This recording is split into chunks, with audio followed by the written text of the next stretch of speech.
Assalamualaikum warahmatullahi wabarakatuh. Perkenalkan, saya Irma Yoza dengan NIM 23036020 selaku moderator dari kelompok 6 akan membacakan nama-nama anggota kelompok kami, yaitu Syahluli Indrata dengan NIM 23052122, Mutiara Sari Sufi dengan NIM 23042313, Riri Novitasari dengan NIM 23052119, Marsha Carmila dengan NIM 23052106, Ezi Martaliza dengan NIM 23052100, Putri Ramanda dengan NIM 23036030, Aliatri Rizky dengan NIM 23052092, Mayang Ramadhani dengan NIM 23052109, Cindi Nadila Utami dengan NIM 23052096, Habib Arifin dengan NIM 23036019, Holby Chelsea Nabila dengan NIM 23052088, Olivia Nurul Fadila dengan NIM 23052112, dan yang terakhir yaitu Milda Rahyuti 23036024. Video ini bertujuan untuk menampilkan hasil diskusi dari kelompok kami dengan judul Bagaimana Pancasila sebagai Sistem Etika. Baiklah, langsung saja kita masuk kepada materi A, yaitu tentang bagaimana Pancasila menjadi sistem etika yang akan dijelaskan oleh Syahluli Indrata, Riri Novitasari, dan Tiara. Kepada Syahluli, Riri, dan Tiara dipersilahkan. Untuk awalan, kita harus tahu dulu apa itu pengertian dari etika.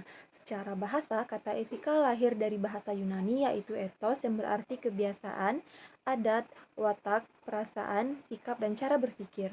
Secara etimologis, etika berarti ilmu tentang segala sesuatu yang biasa dilakukan atau kebiasaan. Dalam hal ini, yang menjadi perspektif objeknya adalah perbuatan, sikap, atau tindakan manusia. Pengertian etika secara khusus adalah ilmu tentang sikap dan kesusilaan suatu individu dalam lingkungan pergaulannya yang kental akan aturan dan prinsip terkait tingkah laku yang dianggap benar. Dengan begitu, etika adalah ilmu yang mempelajari baik dan buruknya, serta kewajiban, hak, dan tanggung jawab baik itu secara sosial maupun moral pada setiap individu di dalam kehidupan bermasyarakatnya. Atau bisa dikatakan juga bahwa etika mencakup nilai yang berhubungan dengan akhlak terkait benar dan salahnya. Selanjutnya, B. Aliran-aliran etika. Ada beberapa aliran etika yang dikenal bidang filsafat, meliputi etika keutamaan, etika teleologis, dan deontologis. Etika keutamaan atau kebijakan adalah teori-teori yang mempelajari keutamaan atau virtue. Selanjutnya, etika teleologis adalah teori yang menyatakan bahwa hasil dari tindakan moral menentukan nilai atau tindakan dan kebenaran. Selanjutnya, etika deontologis adalah teori kewajiban moral sebagai hal yang benar dan bukan membicarakan tujuan. Perkenalkan, nama saya Riri Novitasari dengan NIM 23052119 dari Prodi PPKN. Baiklah, saya akan membacakan konsep Pancasila sebagai sistem etika. C. Etika Pancasila. Etika Pancasila adalah cabang filsafat yang dijabarkan dari sila-sila Pancasila untuk mengatur perilaku kehidupan bermasyarakat, berbangsa, dan bernegara di Indonesia. Baiklah, hanya itu yang dapat saya sampaikan. Saya kembalikan ke moderator. Assalamualaikum warahmatullahi wabarakatuh. Assalamualaikum warahmatullahi wabarakatuh. Perkenalkan, saya Marsha Carmila dengan NIM 23052106. Di sini saya akan menjelaskan tentang urgensi Pancasila sebagai sistem etika. Yang pertama itu memberikan arah dan tujuan, yang kedua yaitu mengatur hubungan antar warga negara dengan negaranya. Maksudnya di sini adalah sebagai dasar negara, Pancasila memiliki urgensi untuk memberikan arahan dan tujuan bagi penyelenggaraan negara serta mengatur hubungan antar warga negara dengan negara. Pentingnya Pancasila sebagai sistem etika terkait dengan problem yang dihadapi bangsa Indonesia, diantaranya yaitu yang pertama banyaknya kasus korupsi, yang kedua masih terjadinya aksi terorisme, yang ketiga masih terjadinya pelanggaran hak asasi manusia atau HAM, yang keempat kesenjangan antara masyarakat kaya dan miskin, yang kelima ketidakadilan hukum yang masih terjadi, yang keenam banyaknya orang kaya yang tidak bersedia membayar pajak dengan benar, seperti kasus penggelapan pajak oleh perusahaan. Kesemuanya itu memperlihatkan pentingnya dan mendesaknya peran dan kedudukan Pancasila sebagai sistem etika, karena dapat menjadi tuntunan atau sebagai leading principle bagi warga negara untuk berperilaku sesuai dengan nilai-nilai Pancasila. Sekian yang dapat saya sampaikan, saya kembalikan kepada moderator. Terima kasih kepada Syahluli, Riri, dan Tiara yang sudah menjelaskan tentang bagaimana Pancasila menjadi sistem etika. Materi selanjutnya yaitu bagian B, alasan diperlukannya Pancasila sebagai sistem etika yang akan dijelaskan oleh Kolbi dan Cindi. Kepada Kolbi dan Cindi dipersilakan. Selanjutnya, alasan diperlukannya Pancasila sebagai sistem etika. Pancasila dianggap sebagai sistem etika karena memberikan pedoman dan prinsip bagi perilaku masyarakat Indonesia. Beberapa alasan mengapa Pancasila sebagai sistem etika itu diperlukan dalam penyelenggaraan kehidupan bernegara di Indonesia. Yang pertama yaitu dedikasi moral yang melanda kehidupan masyarakat, terutama generasi muda sehingga membahayakan keberlangsungan hidup bernegara. Dedikasi moral itu terjadi karena pengaruh globalisasi tidak sejalan dengan nilai-nilai Pancasila, tetapi justru nilai-nilai dari luar berlaku sangat dominan. Yang kedua yaitu korupsi akan marak karena para penyelenggara negara tidak memiliki rambu-rambu normatif dalam menjalankan tugasnya. Selanjutnya, kurangnya rasa perlu berkontribusi dalam pembangunan melalui pembayaran pajak. Hal tersebut terlihat dari kepatuhan pajak yang masih rendah, padahal peranan pajak dari tahun ke tahun semakin meningkat dalam membiayai APBN. Selanjutnya, pelanggaran hak-hak asasi manusia dalam kehidupan bernegara di Indonesia ditandai dengan melemahnya penghargaan seseorang terhadap pihak lain. Dan yang terakhir, kerusakan lingkungan yang berdampak terhadap berbagai aspek kehidupan manusia. Terima kasih kepada Kolbi dan Cindi yang sudah menjelaskan. Selanjutnya, materi bagian C yaitu sumber historis, sosiologis, dan politis tentang Pancasila sebagai sistem etika yang akan dijelaskan oleh Habib Arifin, Putri Ramanda, dan Milda Rahyuti. Kepada Habib, Putri, dan Milda dipersilahkan. Terima kasih moderator. Selanjutnya materi yang akan saya sampaikan adalah sumber historis Pancasila sebagai etika. Adalah perjalanan sejarah bangsa Indonesia dalam berdaulat dan bermartabat. Pada zaman Orde Lama, Pancasila sebagai sistem etika masih berbentuk sebagai filosofi Grundslang atau Western Sound. Yang kedua, pada zaman Orde Baru, Pancasila sebagai sistem etika disosialisasikan melalui penataran P4 dan diinstitusionalkan dalam Wadah BP7. Pada era reformasi, Pancasila sebagai sistem etika tenggelam dalam hiruk pikuk perebutan kekuasaan yang menjurus kepada pelanggaran etika politik.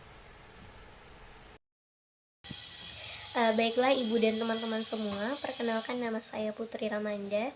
Di sini saya akan melanjutkan mempresentasikan materi yaitu mengenai Pancasila secara sosiologis dalam sistem etika.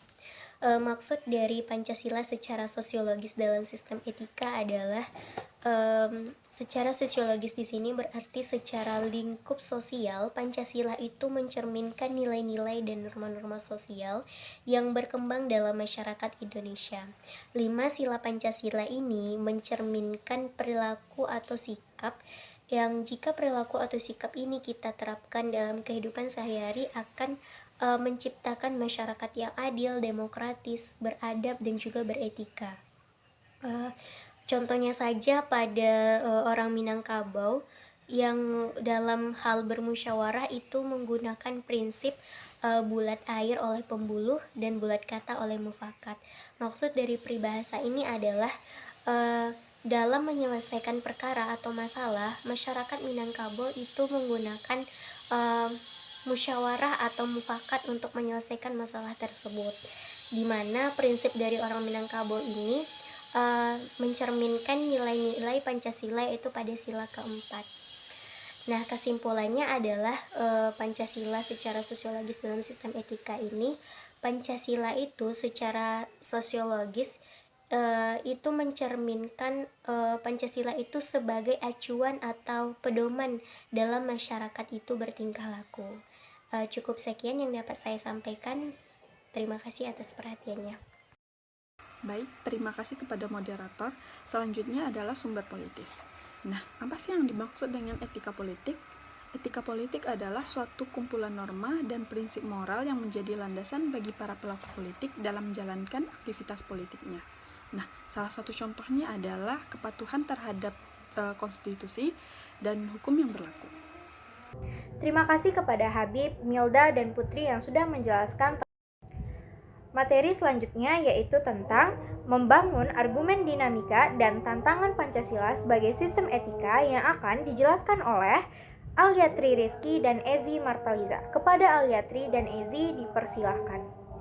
Saya Alyatri Rizky dengan NIM 23052092 akan menyampaikan hasil diskusi yaitu membangun argumen dinamika dan tantangan Pancasila sebagai sistem etika. 1. Argumen tentang dinamika Pancasila sebagai sistem etika. Masa Orde Lama kritik terhadap terlalu liberalnya pemilihan umum dalam sistem demokrasi terpimpin Soekarno.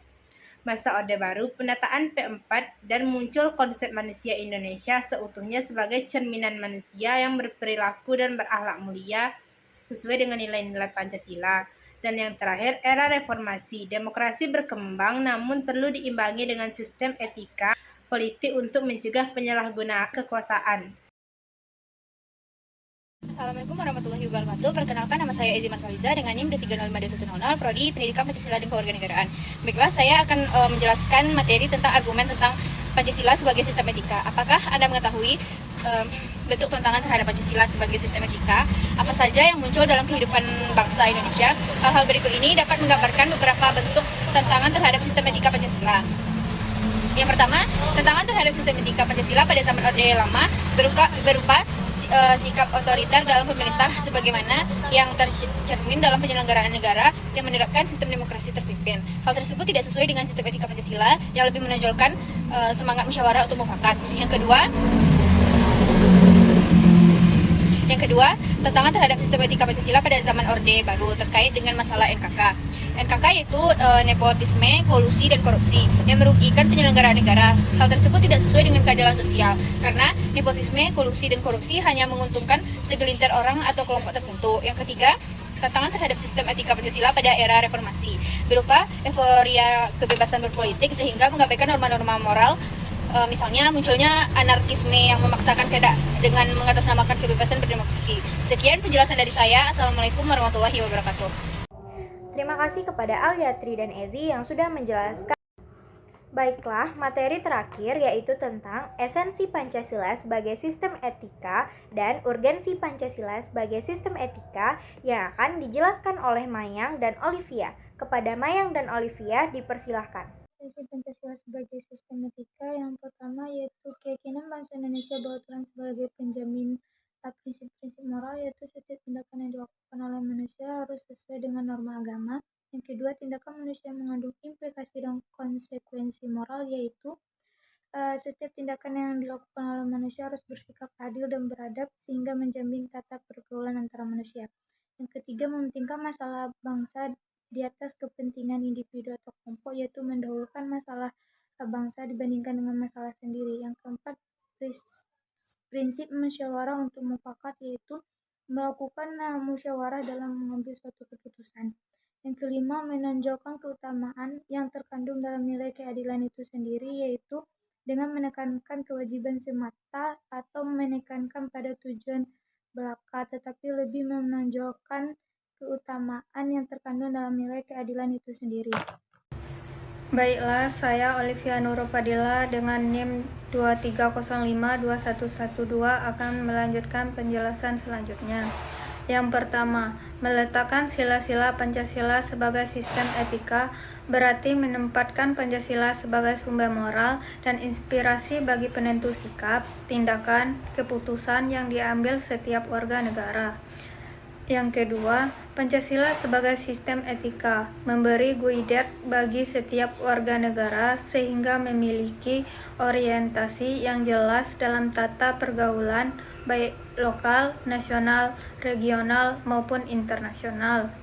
Selanjutnya, Pancasila sebagai sistem etika dapat menjadi dasar analisis bagi berbagai kebijakan yang dibuat oleh penyelenggara negara sehingga tidak keluar dari semangat negara kebangsaan yang berjiwa Pancasilasi.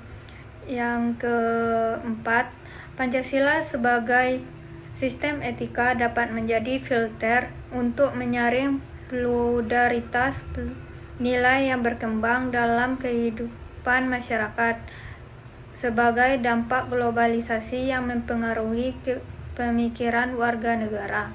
Terima kasih kepada Mayang dan Olivia yang sudah menjelaskan. Baiklah, dari apa yang sudah dijelaskan oleh rekan-rekan saya sebelumnya, dapat kita simpulkan bahwa Pancasila sebagai sistem etika itu sangat penting bagi bangsa Indonesia karena ia merupakan rambu normatif untuk mengatur perilaku kehidupan bermasyarakat, berbangsa, dan bernegara. Dengan demikian, pelanggaran dalam kehidupan bernegara seperti korupsi atau penyalahgunaan kekuasaan dapat diminimalkan. Terima kasih, saya selaku moderator. Apabila ada kesalahan, mohon maaf. Wabillahi taufiq wal hidayah. Wassalamualaikum warahmatullahi wabarakatuh.